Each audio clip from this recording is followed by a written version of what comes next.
গণতন্ত্রের প্রবক্তা, আধুনিক বাংলাদেশ গড়ার কারিগর, রূপকার, বিএনপির প্রতিষ্ঠাতা প্রয়াত রাষ্ট্রপতি শহীদ প্রেসিডেন্ট জিয়াউর রহমান এবং বাংলাদেশের সবচেয়ে জনপ্রিয় দেশনেত্রী তিনবারের সাবেক সফল নারী প্রথম প্রধানমন্ত্রী দেশনেত্রী বেগম খালেদা জিয়া এবং তাদের যোগ্য উত্তরসূরি আমাদের অহংকার, বাংলাদেশের অহংকার, যিনি গণতন্ত্রের জন্য লড়াই করেছেন, বিএনপির ভারপ্রাপ্ত চেয়ারম্যান জনাব তারেক রহমান আপনাদের কাছে পাঠিয়েছে ঢাকা মহানগর দক্ষিণ যুবদলকে আপনাদের খোঁজ খবর নেওয়ার জন্য এবং দিক নির্দেশনামূলক বক্তব্য দেবেন আজকের প্রধান অতিথি এবং প্রধান বক্তা।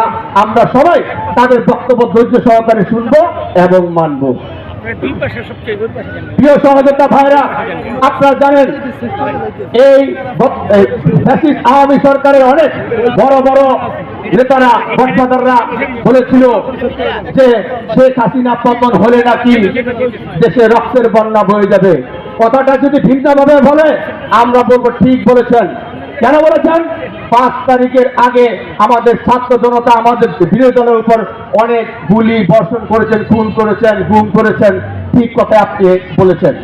তারা বলেছিল অন্তত আওয়ামী লীগের 5 লক্ষ নেতা কর্মীকে হত্যা করা হবে। 5ই আগস্টের পরে আপনাদের নেতা কর্মীকে হত্যা হয়নি, বরং আপনারাই আমাদের ছাত্র জনতা বিরোধী দল নেতা কর্মীকে হত্যা করেছেন 1000-এর উপরে। আমরা ভুলি নাই, ভুলবো না।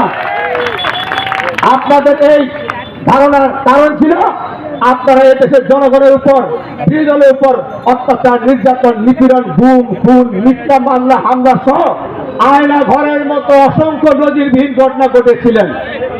আপনাদের ধারণার অনুমান ছিল, কারণ আপনার ধারণার অনুমান ছিল আপনাদের পাপের প্রায়শ্চিত্ত আপনাদেরকে ভয়াবহ পরিণতির দিকে নিয়ে আসবে।